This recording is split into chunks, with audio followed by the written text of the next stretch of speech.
Selamat pagi anak-anak semua. Sebelum kita memulai dalam membahas soal tanah, kita sebaiknya berdoa dulu menurut agama dan kepercayaan masing-masing. Berdoa dimulai.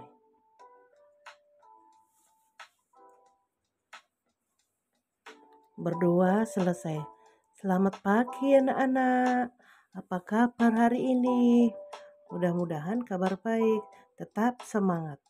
Persiapkan hati dan pikiran biar bisa mengikuti pelajaran dalam pembahasan soal tanah dan keberlangsungan kehidupan kelas 9 bab 9. Mari kita mulai. Nomor 1. Hujan dan air yang mengalir dalam mengikis tanah. Daerah paling banyak terkikis adalah A. Daerah miring dengan semak-semak. B. Daerah datar dengan rerumputan. C. Daerah datar yang tandus. D. Daerah miring yang tandus. Nomor pembahasan. Kita lihat di sini pembahasannya adalah daerah miring menyebabkan aliran air semakin cepat sehingga akan mempercepat proses pengikisan lapisan tanah pada bagian atas, sedangkan pada tanah tandus tidak terdapat pengikat tanah berupa pepohonan, sehingga menyebabkan partikel-partikel tanah mudah terbawa oleh aliran air dan pada saat hujan. Maka daerah miring dan tandus akan cepat terkikis oleh aliran air.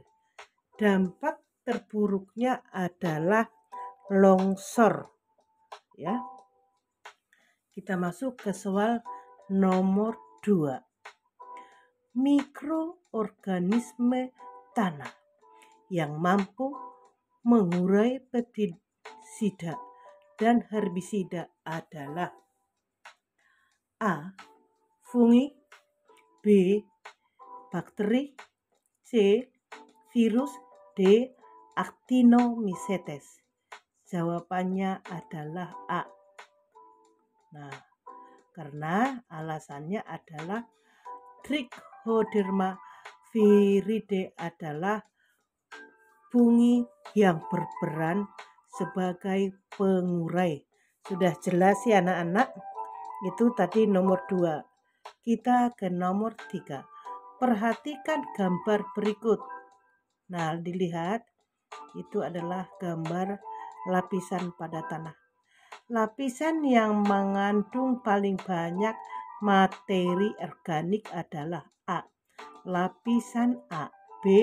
Lapisan B. C. Lapisan C. D. Lapisan D. Nah, kita masuk dulu ke dalam pembahasan, ya. Lapisan tanah yang paling banyak mengandung materi organik adalah tanah humus. Pada gambar ditunjukkan oleh lapisan tanah A atau lapisan tanah teratas atau paling atas sekali ya. Hal tersebut dikarenakan adanya proses pengurai atau dekomposisi bahan-bahan organik sehingga tanah pada lapisan tersebut kaya zat hara dan zat materi organik lainnya. Lanjut. Kita sekarang ada di posisi nomor 4. Ya. Proses di dalam tubuh yang sangat membantu Pelapukan batuan secara kimia adalah A.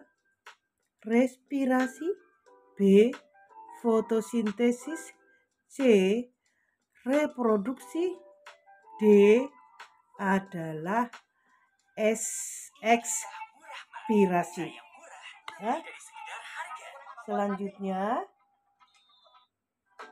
yang nomor 4 ini kita lihat pembahasannya adalah respirasi adalah proses di dalam tubuh yang sangat membantu pelapukan batuan secara kimia. Jadi sudah jelas jawabannya adalah A. Nomor 5. Di bawah ini yang termasuk dampak negatif dari penggalian tanah bagi keseimbangan lingkungan adalah A. Meningkatkan pendapatan penduduk, B. Mengurangi jumlah mineral dalam tanah, C. Mengganggu kehidupan organisme tanah pada lapisan paling atas, D. Mempercepat pelapukan secara fisika dan kimia. Kita lihat dulu pembahasannya seperti apa ya. Pada proses penggalian tanah sampai pada kedalaman tertentu menyebabkan material lapisan paling atas akan menipis, di mana pada lapisan tersebut terdapat banyak organisme hidup. Maka akibat penggalian tersebut, kehidupan organisme pada lapisan tanah paling atas akan terganggu. Jawabannya adalah C. Masuk ke nomor 6. Contoh proses mekanis dalam pembentukan tanah adalah A. Pelapukan bahan organik oleh mikroorganisme, B. Pelapukan batuan oleh air, angin, dan panas, C. Pelapukan batuan oleh mikroorganisme, D. Pelapukan bahan organik oleh air, angin, dan panas. Kita lihat dulu pembahasan contoh proses mekanis dalam pelapukan tanah adalah pelapukan batuan oleh air, angin, dan organisme. Berarti jawaban yang paling benar anak-anak adalah B. Sekarang kita masuk ke nomor 9.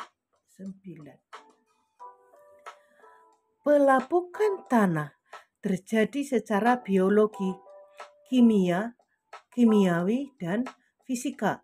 Di antara lokasi daerah tersebut berikut yang proses pelapukannya paling cepat adalah A. Gurun pasir yang sangat panas, B. Hutan tropis yang ditumbuhi bermacam tumbuhan, C. Padang rumput yang kering maksudnya, sedangkan yang D. memiliki curah hujan tinggi. Mari kita lihat pembahasannya ya. Pelapukan lebih cepat terjadi di daerah tropis yang banyak ditumbuhi oleh tumbuhan melalui proses pelapukan biologi. Kita lihat jawabannya adalah B. Lanjut, nomor 10. Diperhatikan tabel. Hasil pengamatan dari beberapa tanah adalah sebagai berikut. Asal tanahnya, lokasinya A, berarti jenis tanahnya tanah pasir. Asal tanahnya B, jenis tanahnya adalah tanah lempung. Sedangkan asal tanahnya C adalah tanah liat dan asal tanah lokasi D adalah tanah lempung berpasir. Maka lokasi yang terdapat organisme tanahnya adalah A. Lokasi A dan B. B. Lokasi A dan D. C. Lokasi C dan D. Sedangkan yang D adalah lokasi B dan D. Itu nomor 10. Mari kita lihat pembahasannya di sini. Anak-anak diperhatikan, kita harus masuk dulu ke bagian tanah pasir. Ukuran partikelnya relatif paling besar dari jenis tanah lainnya. Tidak baik bagi pertanian, mudah menyerap air, terbentuk dari pelapukan batuan beku, miskin organisme, dan zat hara. Itu tadi mengenai tanah pasir. Kita masuk dulu ke tanah lempung.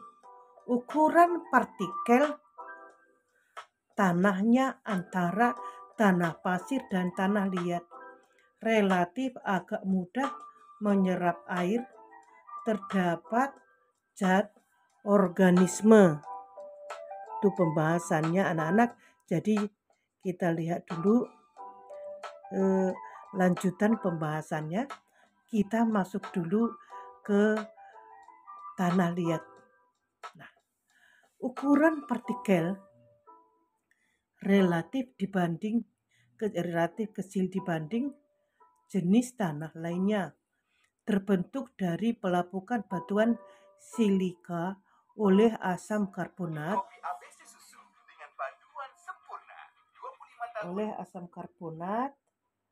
dan sulit menyerap air, tidak terdapat organisme di dalamnya. Itu tanah liat. Masuk ke tanah lempung. Tanah lempung berpasir merupakan campuran antara tanah lempung yang porsinya lebih besar dengan pasir, relatif mudah menyerap air, terdapat zat organisme. Sekarang kita masuk ke nomor 11. Contoh bakteri pengikat nitrogen di dalam tanah adalah A. Rhizobium radicola, B. Escherichia coli, C. Salmonella typhosa, D. Gingivalis sp. Selanjutnya dari nomor 11 ini kita lihat dulu pembahasannya, mana kira-kira jawaban yang paling benar. Jawabannya Rhizobium radicola merupakan jenis bakteri gram negatif yang memikat unsur nitrogen dalam tanah.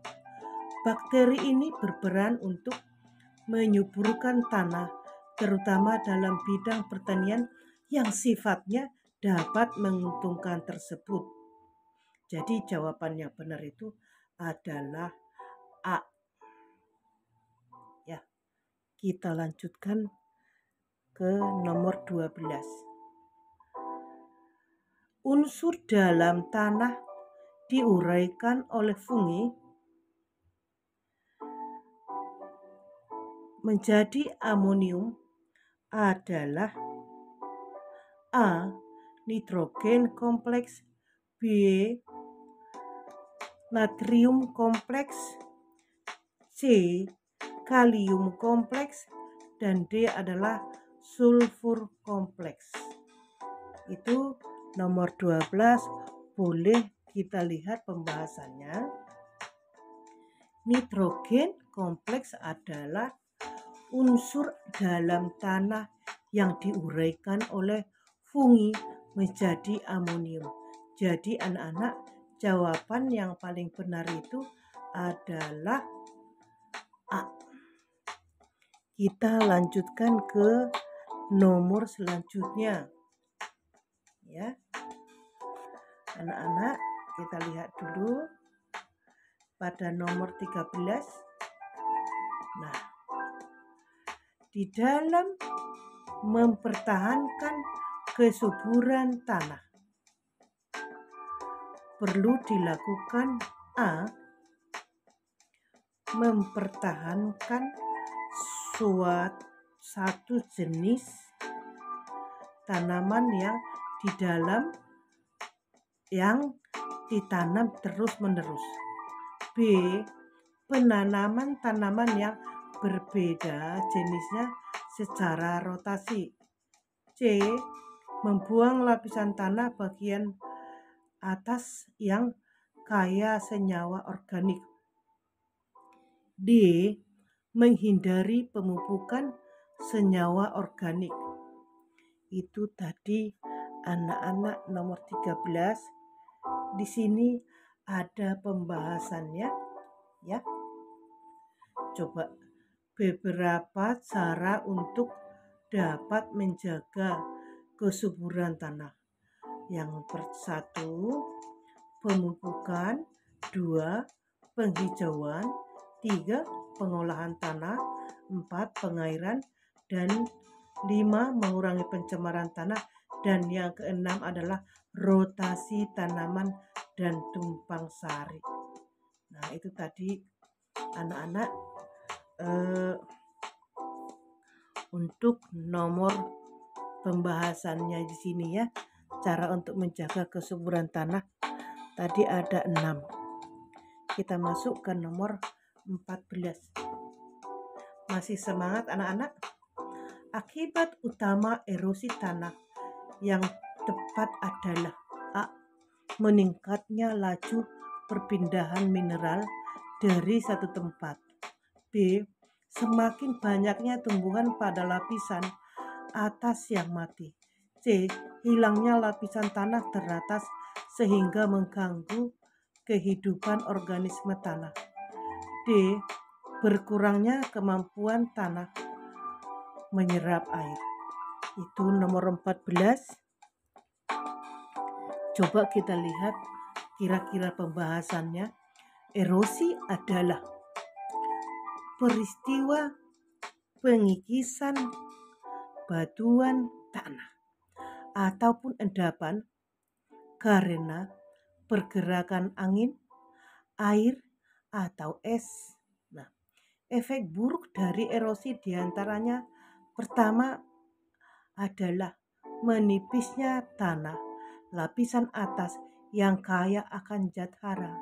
Sedangkan yang nomor 2 adalah menurunnya kemampuan lahan dalam menyerap air. Nah, berarti dari situ jawaban yang benar anak-anak adalah kita lihat dari soal itu adalah jawaban yang paling benar adalah D. Ya anak-anak ya. Kita perhatikan lagi. Selanjutnya nomornya nomor 15. Ya. Kita lihat nomor 15 anak-anak. Nah, apa saja kira-kira masih tetap semangat. Diperhatikan nomor 15 itu ion-ion dalam tanah yang dibutuhkan adalah tumbuhan adalah A, O2 dan CO2, B, SO42 dan O2, C, magnesium dan NO3 dan magnesium tambah D itu CO2. Itu yang mengenai ion-ion dalam tanah. Nomor 15 kira-kira pembahasannya di sini anak-anak diperhatikan pada opsi jawaban di atas tadi pada soal maksudnya O2 dan CO2 bukanlah merupakan ion. Selain itu, keberadaannya paling banyak terdapat di atmosfer. Nah, bukan di dalam tanah. Pada opsi jawaban yang merupakan ion adalah magnesium dan NO3. Berarti Jawabannya adalah C. Paham ya anak-anak semuanya? Oke, kita lanjutkan nomor selanjutnya. Nomor 16. Tanah dapat berubah melalui proses alam dan juga oleh aktivitas manusia. Pernyataan berikut yang menunjukkan perubahan tanah akibat dari proses alam adalah: A. Degradasi nutrisi dalam tanah akibat penggunaan pestisida. B. Pembentukan gurun akibat penebangan pohon. C. Banjir akibat pembangunan bendungan. D. Pengikisan nutrisi akibat hujan lebat. Itu nomor 16. Kita lihat dulu jawaban atau pembahasannya seperti apa. Nah,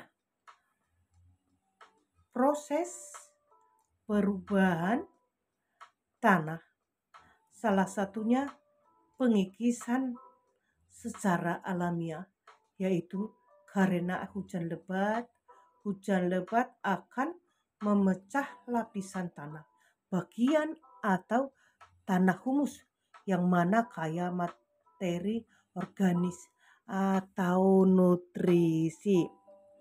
Kita lanjutkan ke nomor 17. Masih semangat? Ayo, perhatikan di layar masing-masing. Wilayah tanah yang langsung dipengaruhi oleh akar adalah A. Hidrosfer, B. litosfer, C.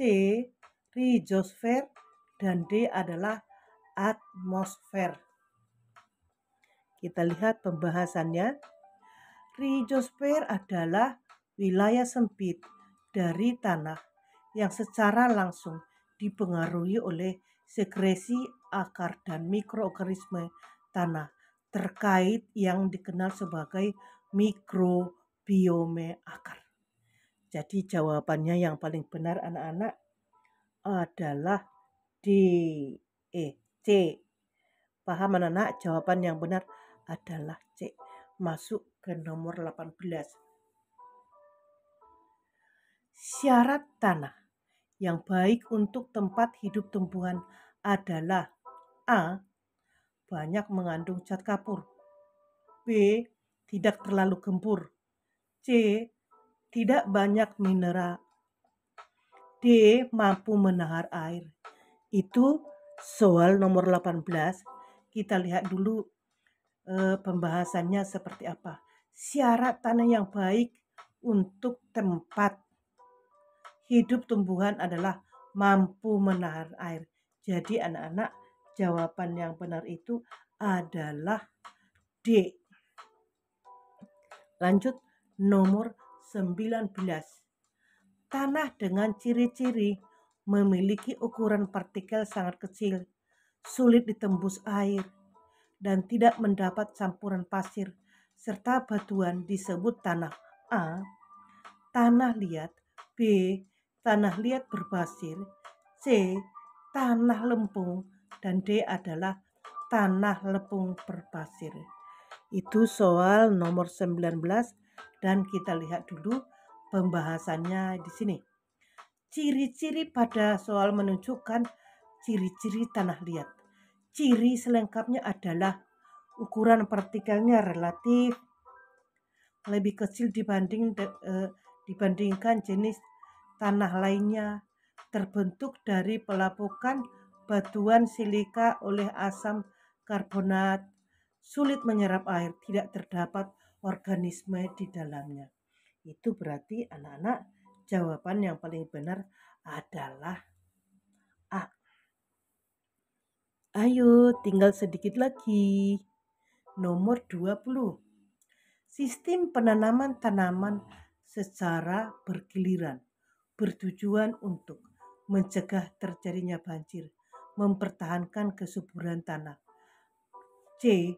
Mencegah penguapan air yang berlebihan. D. Meningkatkan produksi hasil pertanian. Itu tadi anak-anak soal nomor 20. Ayo kita lihat dulu pembahasannya. Nah, rotasi tanaman adalah praktik penanaman berbagai jenis tanaman secara bergiliran di satu lahan. Salah satu manfaatnya bagi tanah adalah pengembalian nutrisi nitrogen sehingga tanah dapat mempertahankan kesuburannya. Jadi sudah jelas anak-anak, jawabannya adalah apa anak-anak? B. Anak-anak, pembahasan soal kita cukup sampai di sini. Mudah-mudahan ilmu yang Ibu berikan mudah dipahami dan bermanfaat buat anak-anak. Kalau misalnya ada kesalahan Ibu atau salah ngomong, salah nulis di soalnya, Ibu terlebih dahulu mohon maaf ya. Tadi anak-anak, dalam kita memulai pelajaran pembahasan soal ini, kita tadi berdoa menurut agama. Sekarang untuk menutup pelajaran ini, mari kita berdoa menurut agama dan kepercayaan masing-masing. Berdoa dimulai.